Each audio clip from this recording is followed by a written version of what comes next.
সেই মেঘে বালিকার গল্প হোক, শহর জুড়ে বৃষ্টি হোক, রোদ্দুর হোক, আজ শুধুই তার ডাক নাম।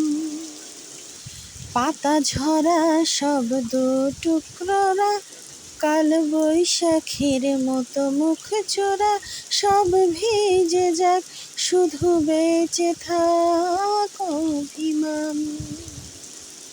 আসসালামু আলাইকুম এভরিওয়ান, কেমন আছেন সবাই? আমি রিমা আলহামদুলিল্লাহ অনেক ভালো আছি। তো রাতের বৃষ্টি, নিঃশব্দে নিরালায় বৃষ্টি ঝরেই যাচ্ছে, ভালোই লাগছে দেখে। এই গরমে একটু শান্তির পরশ, আল্লাহর রহমতের বৃষ্টি। তো বন্ধুরা, ভিডিওটা কেমন লেগেছে বলবেন, আর আমার চ্যানেলটিকে লাইক, কমেন্ট, সাবস্ক্রাইব করে দিবেন। সবাই ভালো থাকবেন। আল্লাহ হাফেজ।